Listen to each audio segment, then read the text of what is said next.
Hello, everyone. I am Lauren Van Hamer from RDU on Stage. We are transitioning to Beltline to Broadway, so I want you to all get used to saying that and hearing that, mainly because people like Sarah and Stefan are going to be our link, our gateway. North Carolina Theater is our gateway to things happening in New York. So we will become Beltline to Broadway officially this weekend. I'm very excited, but for everyone in the Triangle, not much is going to change. So welcome if you're watching us from outside of North Carolina. Tonight, we're going to turn our focus to performing arts training programs, professional conservatory training programs. Lauren Sale is the executive director of the North Carolina Theatre Conservatory. North Carolina Theatre producing artistic director Eric Woodall is a regular on this program. So it's nice to chat with the conservatory side. Sarah Bach and Stefan Emmanuel. Am I saying your last name correctly, Stefan? Okay. You guys are students at the conservatory. You've been part of this program, this YouTube series, All In, which we will talk about in a little bit. And if you have any questions or comments, put them in the chat and we will see them and get to them. Thank you all for being here. This is lovely. Sarah, you've been here before, but you're it. You're the veteran. Lauren, I want to start with you for our viewers who are not familiar, who may be familiar with North Carolina Theater, but not familiar with the conservatory. Can you give us a brief overview of what's happening at North Carolina Theatre Conservatory? Yeah, we have a lot going on. The conservatory is the education branch of North Carolina Theater. So we get up to a lot. We have kind of four pieces of a pie, I like to call it. So our artistic training is really what we have going on as our after-school programming that we offer to students interested in learning more about musical theater. So we have classes ranging starting from age 5 all the way up through 18 for abilities of all abilities, so beginner all the way up to our pre-professional training, which really gears towards our students who are looking to jump into the industry. So that is one piece of the pie of what we do. We also do creative engagement for youth, which is our in-school programming, and where we have teaching artists go all over Wake County teaching theater and teaching subjects through theater. So we do a lot of arts integration programs and things of that nature. We do summer programming, which is where we do our big shows, which is we've done Bring It On, which Stefan was a part of. We were supposed to do Matilda last summer, but unfortunately we weren't able to do that. So our summer programming is when we really do big show opportunities for young people. And then we do community engagement. And this is where we use theater to have really wonderful conversations about what's happening in the world with our community. And Stefan and Sarah were part of our All In Community Conversations series, where we got to talk about the themes of the shows that we didn't get to see, but still engaged with our community on the important themes of why we wanted to do those shows. So those are that's the briefest overview I think I've ever given about the conservatory. Yes, it's a lot of moving parts. It's a lot going on. Yes. Full disclosure, my son went to the conservatory once upon a time. He's a senior in college now. So it was a few years back, but he had such a positive experience there. And even though he did not want to be a professional performer, he felt like he was being nurtured, and it boosted his confidence a lot. So I'm a big believer.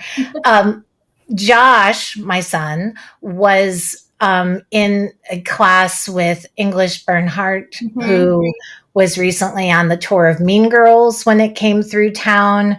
She was on the tour of If Then. She's a professional working actress now. Talk to me a little bit about some of the famous alumni that have come out of the conservatory, because there's quite a few. Yeah, absolutely. Oh gosh, I wish I could name them all, but actually, I joined in 2018, so I am fairly new. But English is definitely one of our students, and she was one of the last people to give us a master class before we went virtual. She was fantastic to come back and work with our students. But we do have quite a range of students who go on to professional careers. And that is what our pre-professional training program really is geared towards. And we've evolved it a lot as well, because what you mentioned about confidence building and things along those lines it is a great program even for those who don't want to go into the industry and are just want to be an arts lover when they leave high school as well. That it has the ability to have confidence building and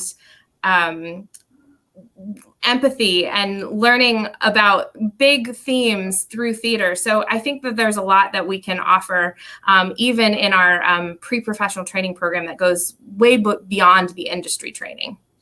Absolutely. That's one of the reasons. I mean, we're going to talk a little bit about the importance of arts education in a little while, but that's one of the reasons I think arts education is so important.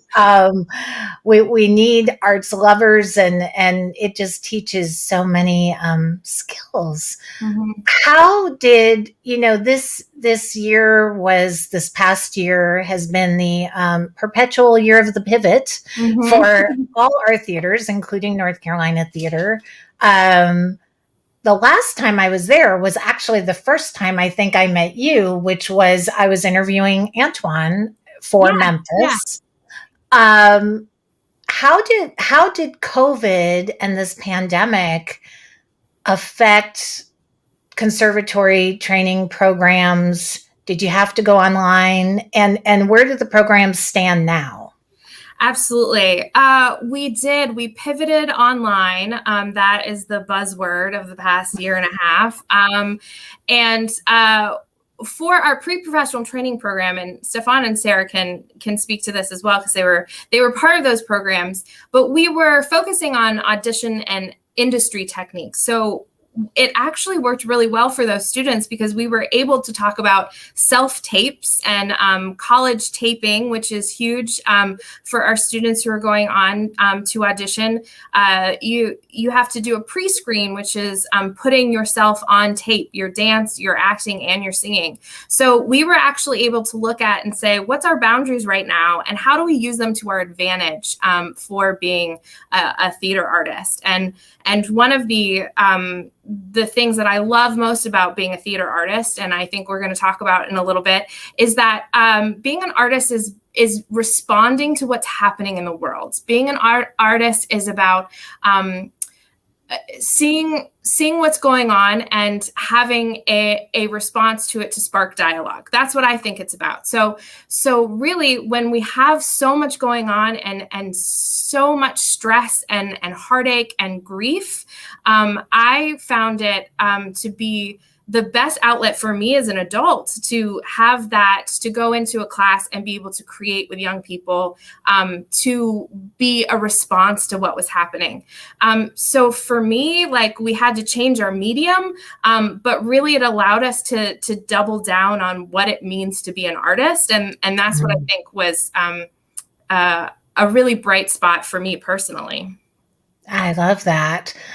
So are you now teaching, as schools are reopening, as we have this vaccination rollout, are you now teaching in-person classes? Have you gone back to in-person learning yet, or not yet? We are going back as of April 5th.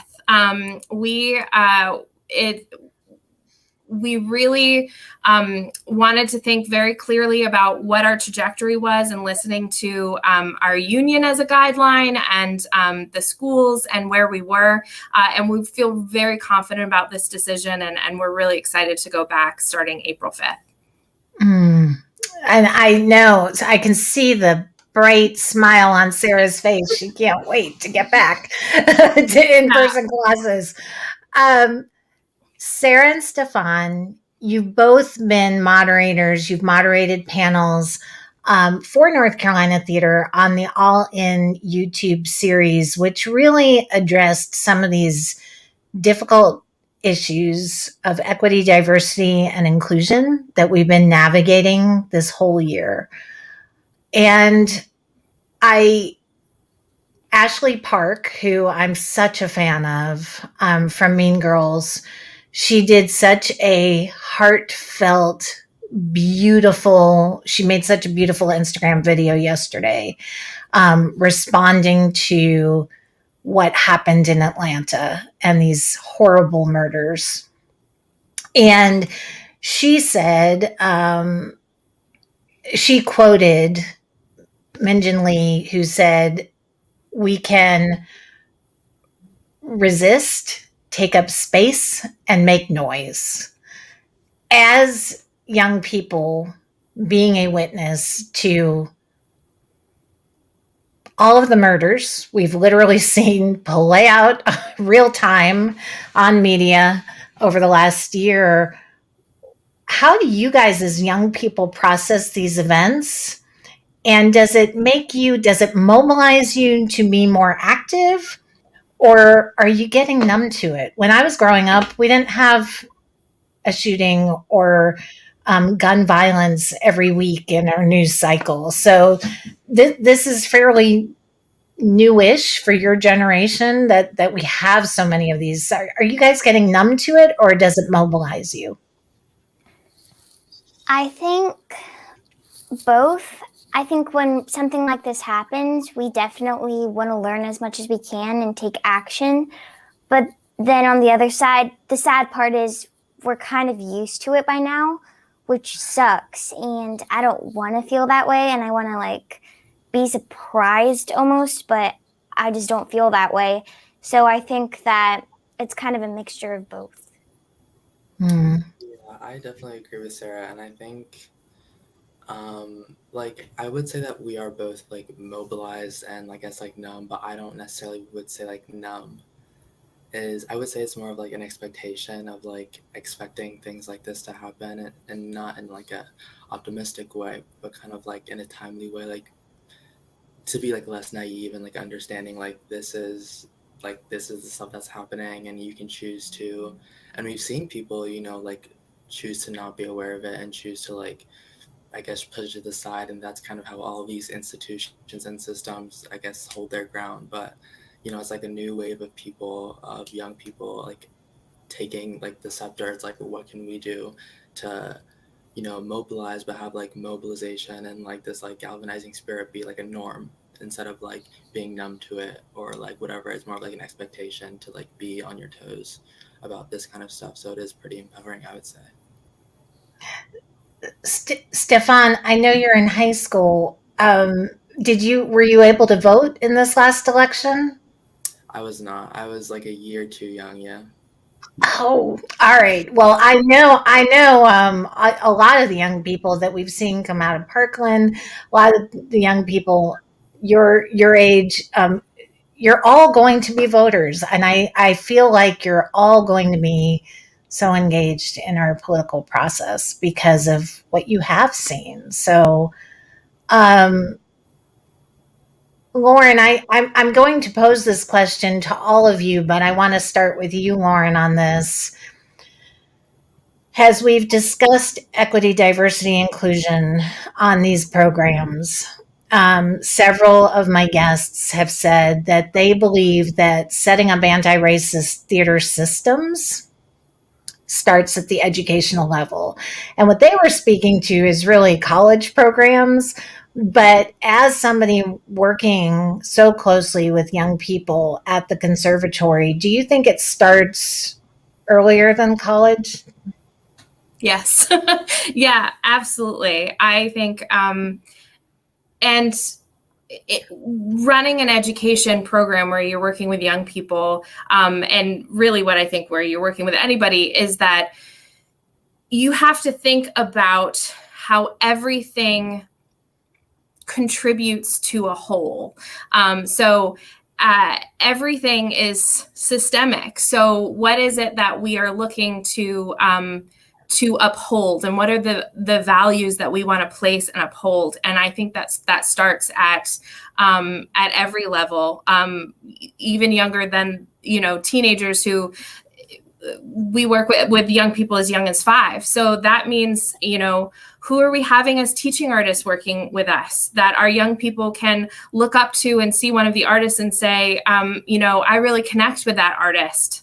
It means choosing programs that are inclusive, that people are, shows that students can look at and say the same thing, that they see themselves in it, and casting that in certain ways. It is from every angle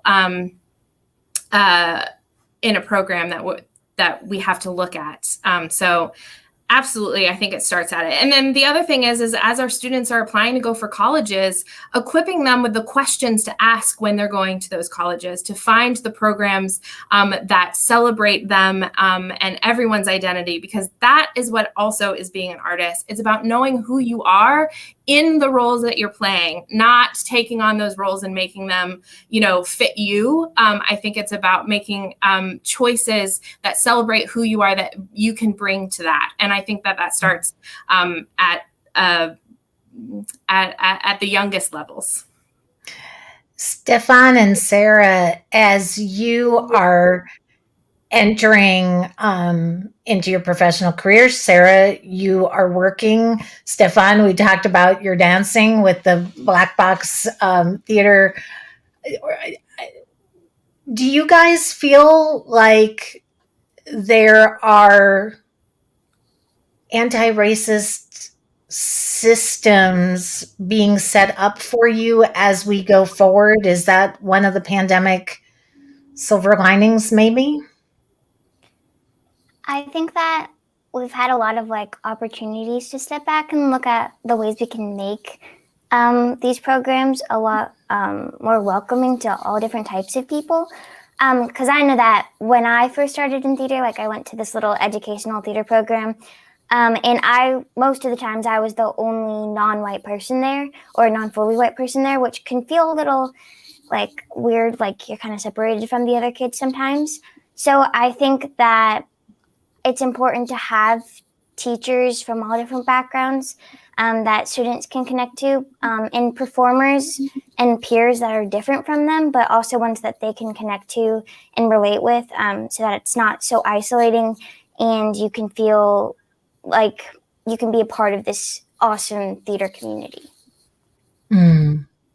Stefan, how about you? Definitely what Sarah said. I think representation in terms of in the theater perspective of what shows we're doing, who we're learning from, and all that kind of stuff is very important. And it especially for teachers and who's training you, I think that's also important, because it's teachers are the ones who are supposed to kind of open up this window or this door for you and tell you this is what's on the other side of training.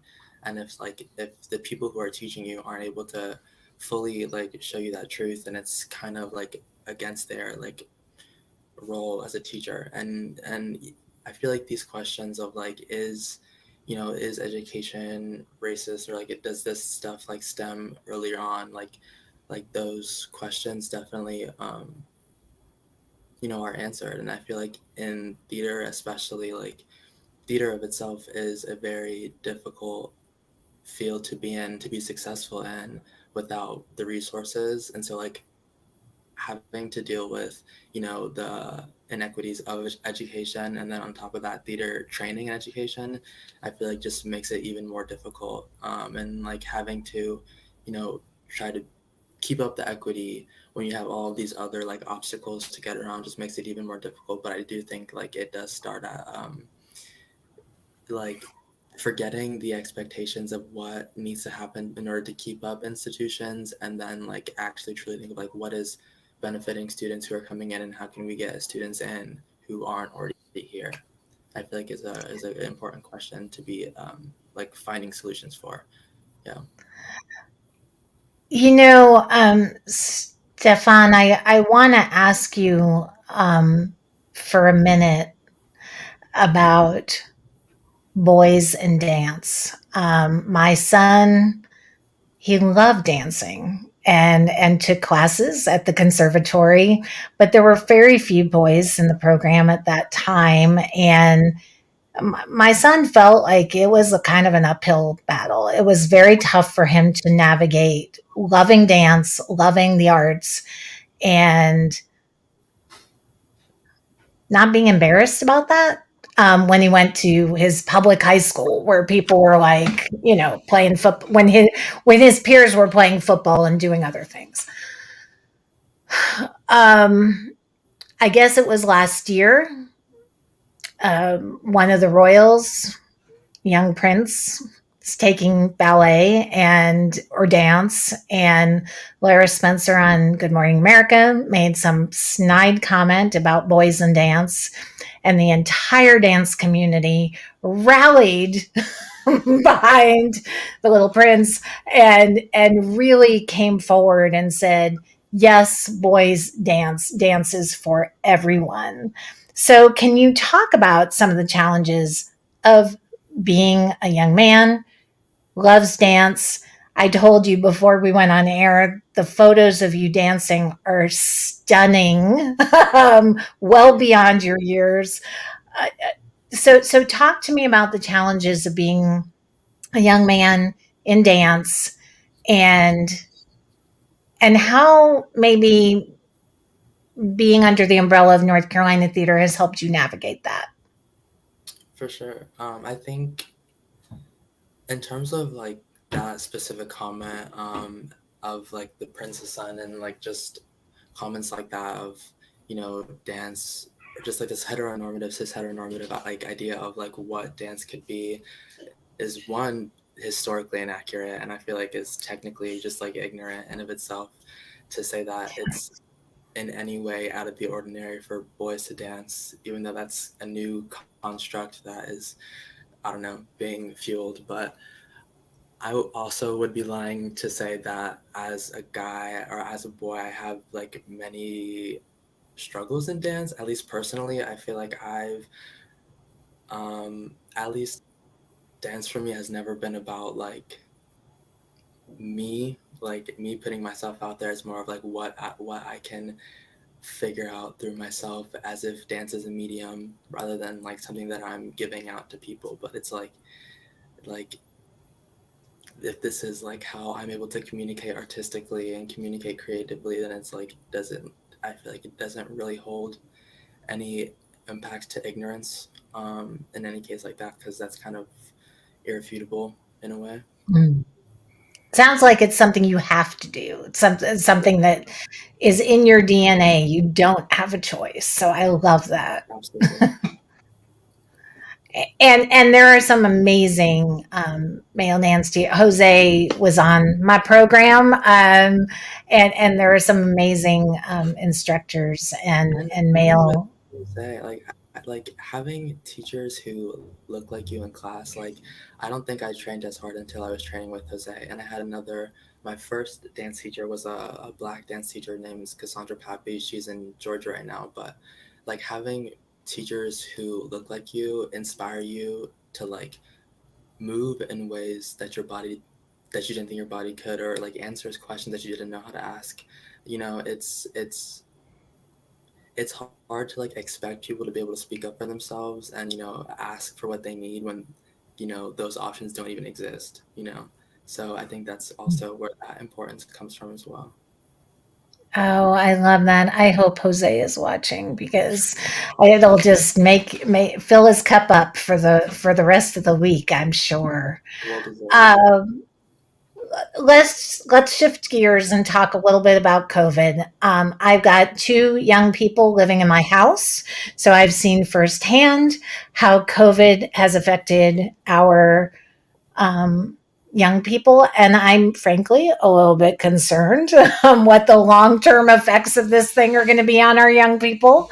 But how have the arts, Sarah and Stefan, helped you navigate this pandemic? I think that it's definitely had like a bunch of mental health repercussions on everybody, especially young people, since we haven't been able to see friends that we usually see every single day for like 7 hours a day. So that's definitely been a change. But for the art, personally, for me, it's kind of been a way to remind myself of all the connections I have to people. And it's just what fills me with joy. So when I'm feeling down and sad, I can just go to my arts classes, or I could just listen to music or just dance in my bedroom, and I feel so much better. And it just makes my mood a lot better, and it makes me feel like I'm not so alone, even if I'm just dancing in my bedroom. I love that. We should all dance in our bedrooms. I think that is the takeaway. Stefan, how about you? How have the arts helped you navigate this pandemic? Because you were just about to, you're at Unlow. Were you in Wonderland? I was.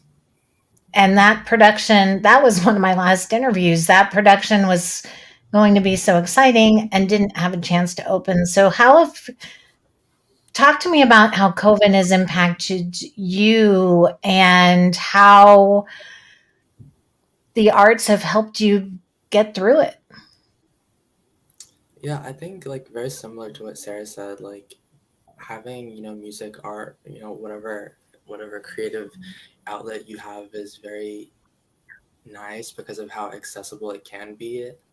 And just like making it accessible is a challenge that like inherently will make you better and a better artist.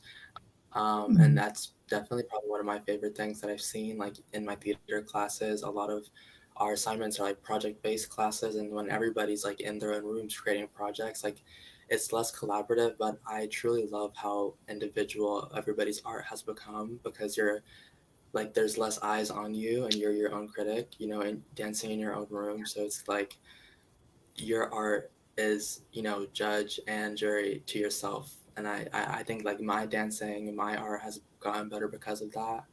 And I do think it's accessibility itself also has just gotten easier and everything's online. All these auditions are online, and like how Lauren was saying, like this semester before everything closed, we were all learning how to do self tapes and all this stuff, and like it's stuff like that which makes me like very optimistic about stuff like this, because I don't think like definitely like COVID and this time is like it feels like everybody's expecting results and products from us that we're not under the circumstances to like create efficiently. But I don't know, something about like being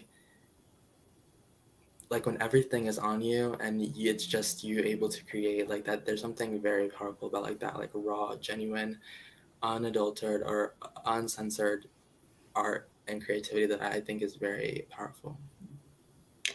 It's very exciting to see. I know Sanderson High School did a play, an original online virtual play born out of COVID and their response to this pandemic. And it was very powerful to see the students express themselves in that way. And so I think it's really interesting as you both are on this professional training track at the conservatory. As you've seen theaters shut down, as you've seen shows and production shut down, as you've seen all these people out of work, does it change your drive or your game plan for pursuing a career in the arts? I'll say as a senior, it definitely has. Like, I think, like, candidly, and even before this, I was one of those people who were already kind of on the fence about, like, what am I going to do? And, like, the timing of this was at first felt very, like, catastrophic almost. Mm. Um, but I do think, like, one of the biggest challenges for me before all of this was, like, you don't really hear anybody else's like failure stories, or you don't hear the people who didn't succeed. And I feel like in theaters specifically, like that is a very valuable truth to be told. And so like during this time when we're all kind of normalizing failure and normalizing like not doing things like 100% all the time, I think getting to the idea that art doesn't necessarily mean like, you know, profit and all this stuff is it just becomes more humbling, and it's like I can be creative without blocking myself off to a proscenium and being like I have to perform, because you know I can still be an artist without being on stage or performing. And like during this time it's refreshing to like that I have found ways to, you know, do that. And so yeah, I would say I'm not too scatterbrained about that. How about you, Sarah? Sarah, you're actually working during this pandemic and doing voiceover work. But has it changed your trajectory, changed your game plan at all? It's definitely made me a lot more grateful and for the work that I am doing, because I think that's kind of kept me from going insane. But I think that it's scary because before the pandemic, you kind of feel like you're unstoppable. Like you're doing all these shows and you're a part of your school productions and outside shows, and then this just comes along and just makes everything stop. And then you're like, okay, what do I do now? So it's definitely put more value in the arts for me, and I definitely appreciate it a lot more. But the pandemic's also made me realize that I also enjoy writing and I might have an interest in directing someday. So I'm looking at all the different ways I can express myself creatively. So that's definitely been a plus side. And with theater being shut down and film and TV kind of taking off a little bit more, since theater can't without an audience right now, I've gotten also an interest in TV and film. So I'm just looking at all the ways I could express myself in the arts. I love that.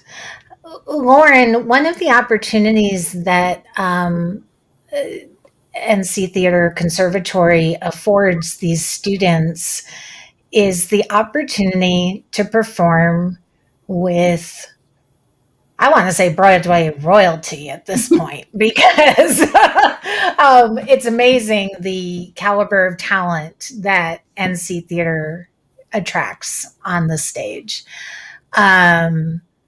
I know some of the conservatory students were involved in the Heights, in Newsies, which was such a brilliant production. In the Heights was one of my favorite productions. And Mamma Mia, I know you just posted, Maya posted pictures of Mamma Mia, and I know there were several conservatory students in that. So talk about those opportunities for conservatory students at NCT to work alongside Tony Award winners, Emmy Award winners, like Antoine, who was in town, or Robert Hartwell, who was going to be taking a role at NCT. Talk about that relationship. Absolutely. And those opportunities happen behind the scenes as much as they happen on stage as well. One of the things that we've been able to do this year with accessibility is virtual master classes, and really set up some wonderful masterclass opportunities where students get to work one-on-one virtually with some of those folks, which has been fantastic. We've had 6 this year already. Some hometown folks that we love, like Laurel Harris and Ariana DeBose, among others, which has been really fantastic. One of the last things that we did before we shut down is Robert Hartwell was doing some staging, and he wanted some folks to help. So our oldest students had the opportunity to come in and just be a resource as Robert was staging. And it was this really awesome opportunity that, we didn't really post about, or no one really knows about, that these opportunities to work with artists who are working in the field, our teaching artists who are here local, and those who come in from all over the country and New York, is really fantastic. So that happens off the stage. And then the opportunity to audition and hopefully get cast in is there. Eric does all of the casting, and he really wants our young people to be a part of that, but he's not filling those slots just to put students in them.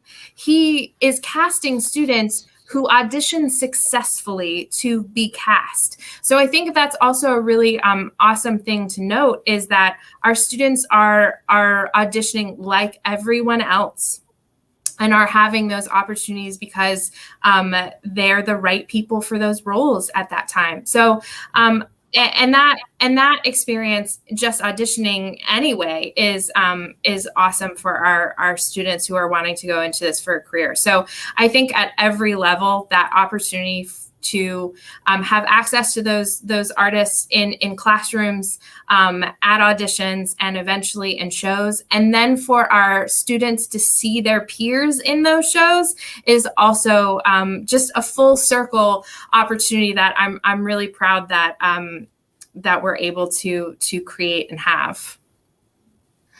I love that. Sarah and Stefan. And Stefan, you're very fortunate. You go to Enloe. Enloe has an amazing arts program, but in so many of our schools, the minute something is cut, it's usually the arts, unless it's a magnet school or gifted school like Enloe that has that built into the program.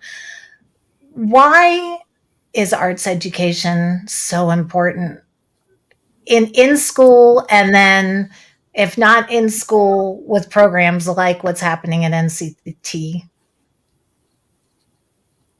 Yeah, I think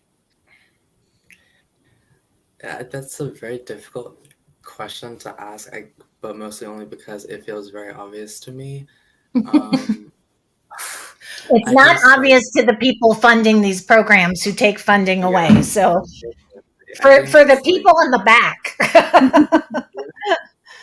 like, and this is also one of the biggest reasons why it's easy for me not to, wholeheartedly pursue the arts, is because it's like you gain so many skills, socially, academically, like interpersonally, through, performing and through analyzing characters, through moving, that one, I feel like can't even be like put into words, because this is not like a quantitative type of thing. It's very wholesome, it's very embodying, and to have that at a young age is like to have like that innocence and that, like, not caring for like what people like see you as. I feel like having that medium at such a young age is very powerful. And because when I was younger, I wasn't as fortunate to get as much training, and so like I would always dance in my room, dance in my basement, do all these things to try to move around. And I think like having to put in that like extra foot in, like it helps your work ethic a lot. And it did drive me to create a dance program last summer in like July, called not Theater Color. It's a different program. Everybody Dance was an online program I taught it through the conservatory, and I would like have there's this 3-week series of classes that I taught students from North Carolina, Tennessee, California, but like just that kind of outreach and knowing how simple it is to just move with people. It's very embodying. I think that's a very important form of expression that everybody should have as like a reminder of their own humanity, for sure. Amen. And we are going into Arts Day next week, where arts folks will be talking to lobbyists about funding. And so, it's not a given that these programs are going to stay in our schools. Schools like Enloe, yes, but schools like my daughter's school at Vernon Malone, it's not a given. Sarah, what do you think? Why is arts education so important? I think that it's kind of a safe place in the craziness of school, because I've never really been inside my high school. So when I was in middle school, after all of my classes, my arts class was at the end of the day. I took dance, and I was just so drained by the end of the day, but I always looked forward to that class and the teacher and the people in that class, because we had such a strong community and we were just all friends, and it was just a place where we could all let loose and just be creative and be ourselves. And now I'm in high school, and in my arts classes, I've never even been inside the school and I've never met these people in person, but I still feel like I've made friends, and when I go back to school, I have a community, and that's something that I don't have in my other classes, but I think the arts in school have a way of making these really strong friendships and just being like a safe place for kids to go when to escape all the other stressful aspects of school. Definitely a place to express yourself. And I know I am the worst actress. I am not a great singer, and I am a terrible dancer. But I know even in high school when I went, being involved in the arts programs, I felt like I had found my people, my tribe, and that's what it did for me. Lauren, working with these young and talented performers who are truly the future. These are our future leaders, whether they're on Broadway or they're in government or they're teaching. You guys are it. You guys give me so much hope for the future. What has surprised you working in this environment and working with these young people, Lauren? I kind of get that question a lot, and I want to say it doesn't surprise me because I have the opportunity to work with young people, and there's so much to say. It's a matter of leaning in and listening, and I am lucky enough that I get to lean in and listen every day, and so I don't find it surprising. I just want to amplify it. So that's where I feel. Yes. Sarah, what is next for you?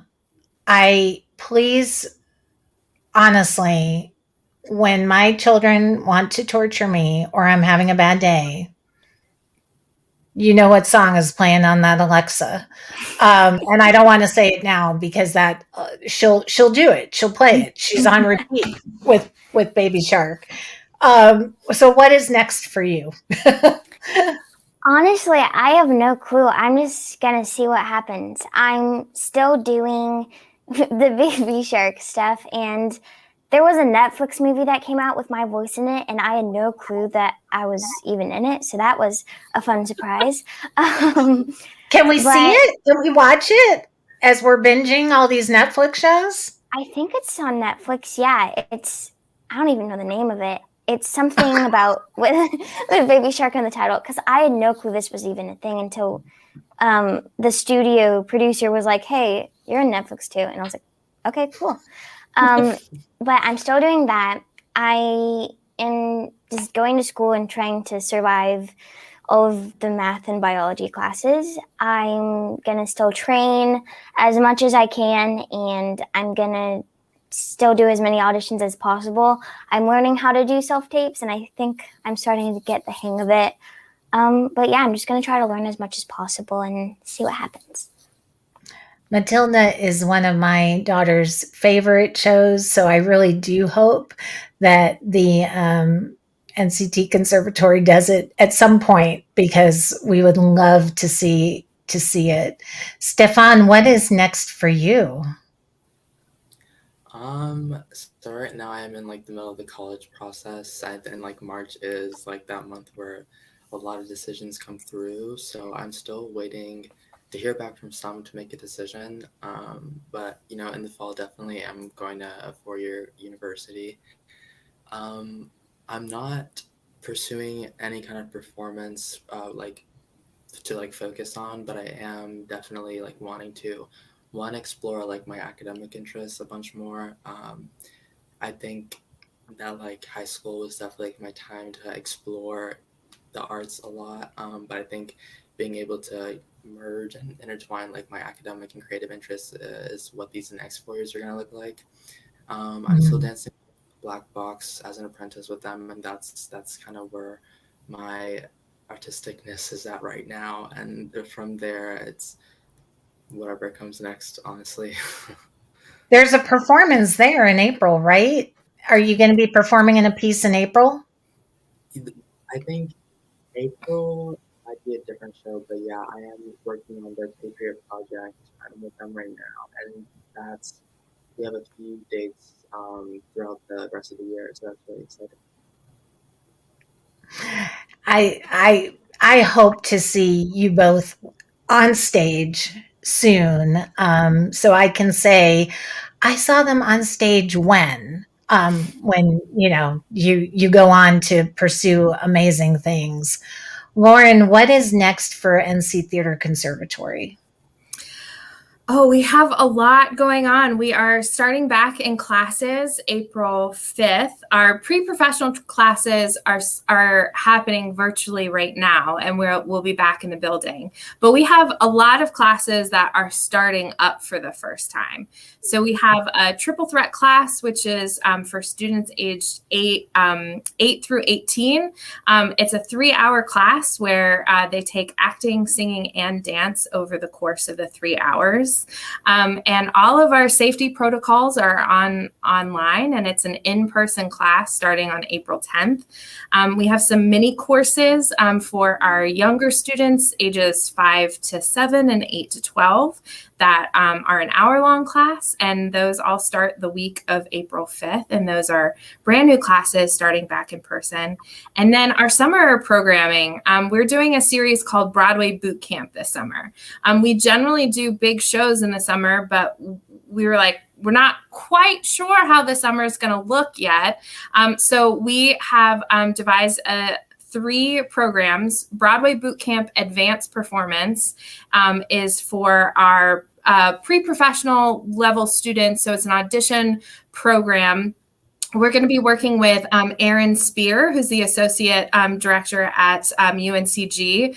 She has worked with us previously.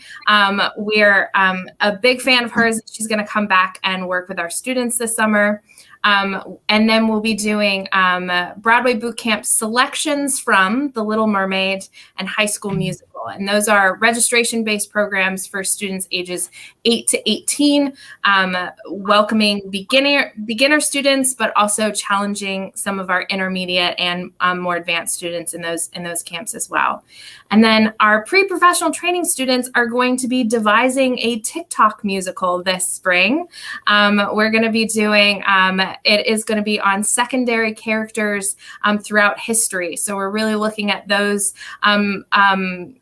folks in history that haven't gotten their due and telling those stories, which allows us to really delve into some diverse and epic stories that we haven't quite really told as much as we need to. So we have a lot going on. Once upon a time, Lin-Manuel Miranda wrote a piece about a little-known founding father, and look what that's become. So you never know. Yeah, we have Hamilton and Six are kind of like what's on that radar of people are listening to. So those are some of our inspiration musicals that we're like, there's a lot here we could talk about. And TikTok and Clubhouse, last week I interviewed the folks who were doing The Wiz on Clubhouse. I've interviewed the folks from Ratatouille on TikTok. I haven't gotten the Bridgerton folks on yet, but I'm just going to keep bugging them until they come on.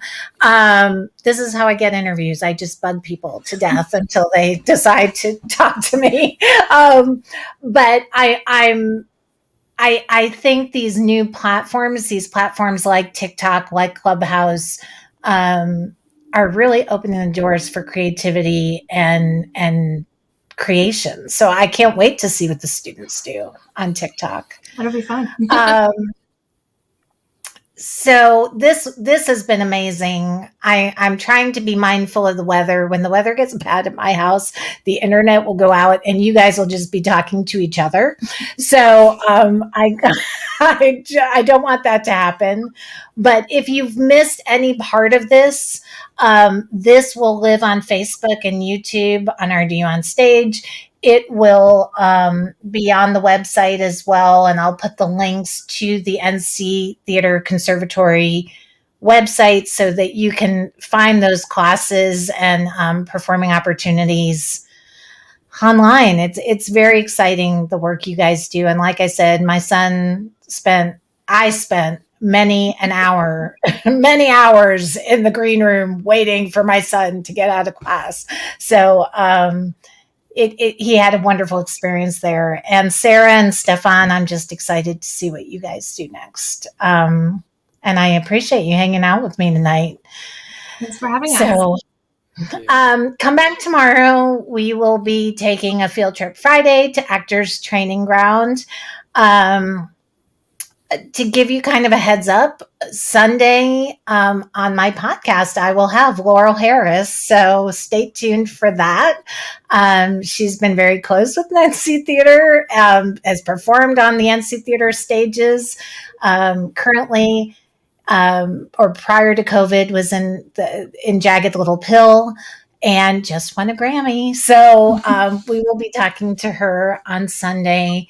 And then come back next week. Carlita Victoria, she's been on the show. She's another NC Theater person. So it seems like no matter who I interview, wherever they are in the world, I'm running into NC Theater people. It's an amazing legacy. So thank you guys. Thank you, Maya, for putting those links in the chat. And thank you all for watching. Stay safe tonight. Keep an eye on the weather, and I will see you all soon. Thanks, guys.